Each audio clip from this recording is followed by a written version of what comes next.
Hi,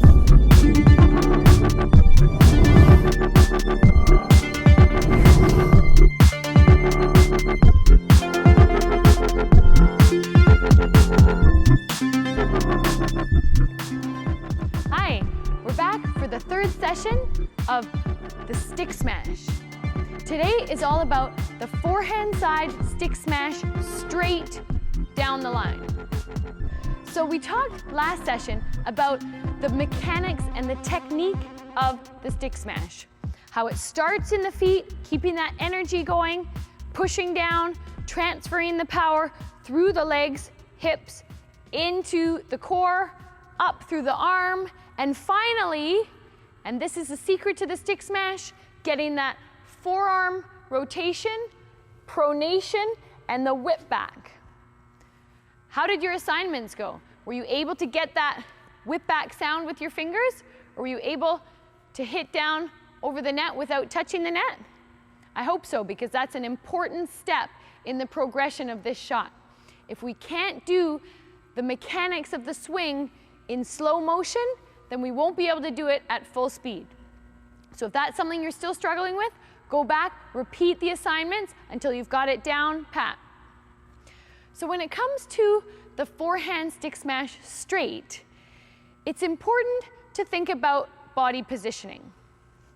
Similar to the power smash, we want to align ourselves in the most offensive way possible, which means if I can get directly underneath the approaching shuttle in the most offensive way would mean that if I was to let the shuttle land, it would land just about 6 inches in front of my non-racket leg.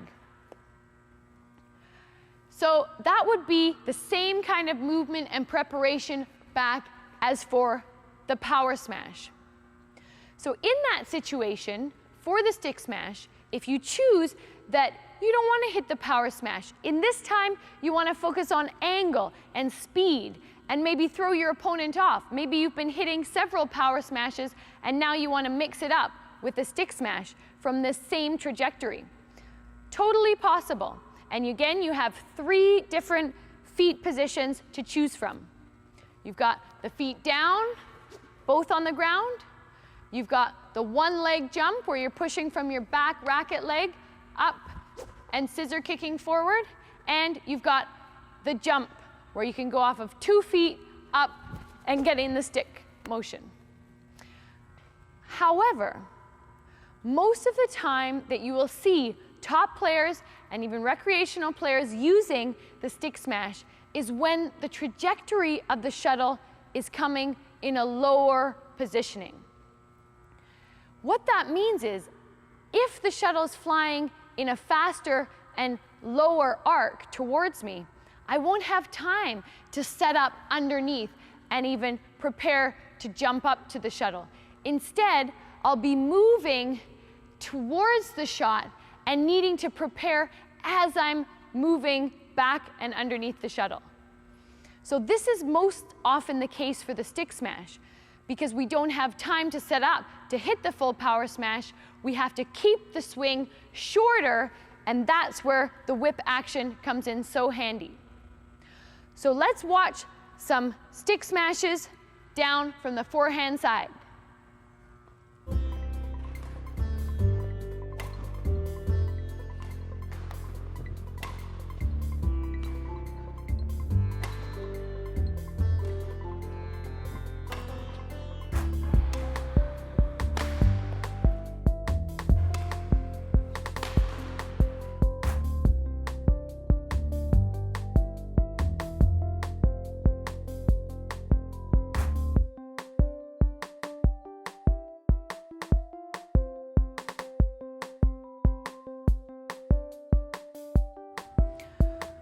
So another important aspect of the stick smash, and when you're trying to hit that stick smash straight down the line from the forehand position, is about the bounce back.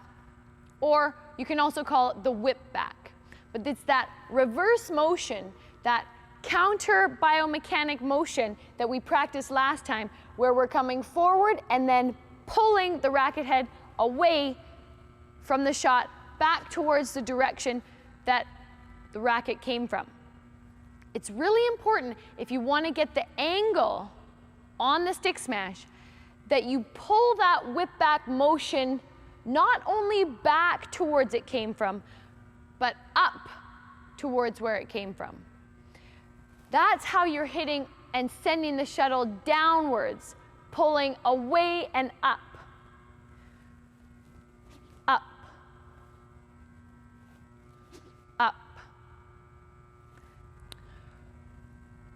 When we're trying to hit the shuttle straight, then again, like we talked about in the power smash, the racket head becomes the steering wheel. If we whip back the racket head in a direct line away from where we were going, then the shuttle will fly perfectly straight. So that's what we need to do if we are wanting to hit directly down the line.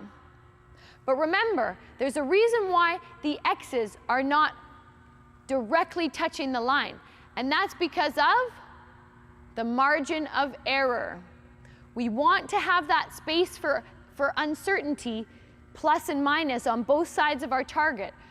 By moving the target into the court for the stick smash and all of our shots, then we allow for a margin of error, because nobody's perfect, so if we miss the shot by anywhere from a foot on either side, it will still be landing in. That's very important when it comes to building up your offense. No, it doesn't matter how perfect you've hit the shot. If it's a millimeter away from the line out the side, out is out by a foot, meter, or a millimeter. So keep that target inside the court, and then you've got some leeway on either side. So if I'm hitting the stick smash from directly in front of my target, straight down, then my follow through for the whip back will come directly back up. But we know in badminton that we can't always predict where my opponent's shot will land or fly towards. Similarly, for doubles and mixed doubles, we need to be able to move all along the back line on the forehand side and be able to execute the stick smash straight, whether that be down the line, into the doubles alley, or maybe into the middle of the court, which is a great shot for doubles and mixed. Whatever the case may be, the racket head becomes the steering wheel. And if I want that shot to go straight, I have to pull the racket back and whip it upwards in a straight motion. Let's watch a few more. Focus on the racket and watch the whip back.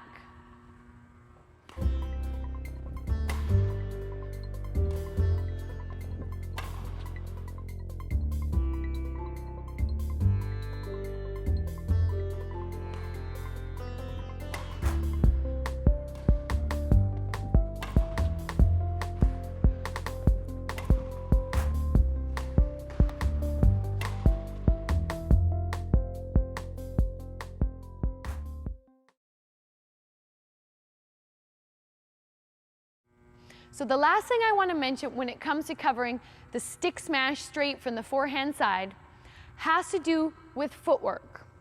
Now we're not going to go too much into detail because that we'll cover in a whole separate Better Badminton course when it comes to backcourt offense footwork. If you want to use the forehand stick smash shot straight down the line, you have to be aware of getting your feet in the correct position.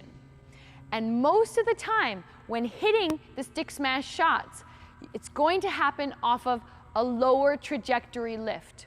So when moving towards the forehand side for the execution of the straight stick smash shot, we need to be aware of a fourth feet positioning that we didn't mention for the power smash, and that is something I call the side stance.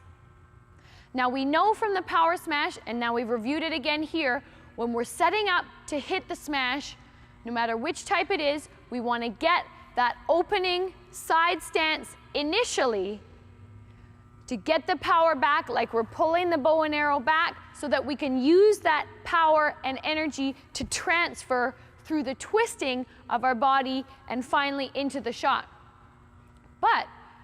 what happens when the trajectory is flatter and we're moving out from the middle of the court? That's when we need to use the fourth type of feet positioning, which is the side stance.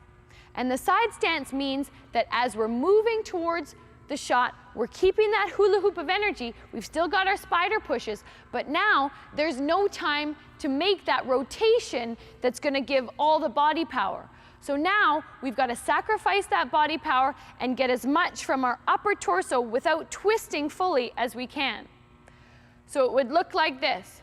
Moving out from the middle, pulling the racket back, prepping in the side stance, and then instead of rotating around, we're going to maintain the side stance and jump and land still facing side stance.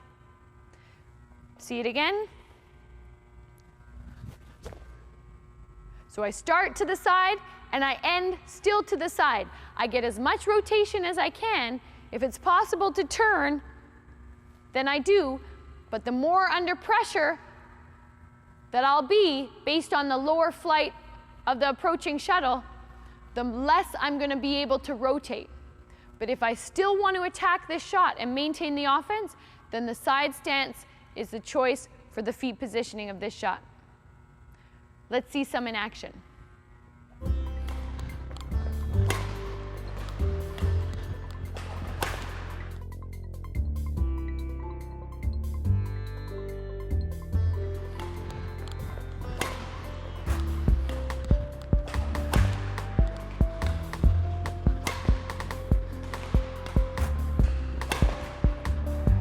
Awesome.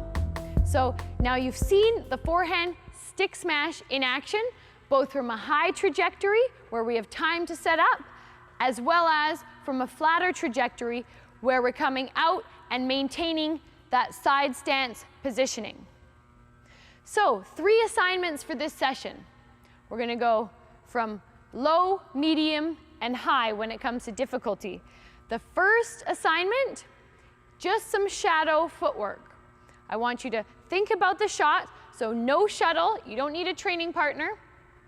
You can even do this at home.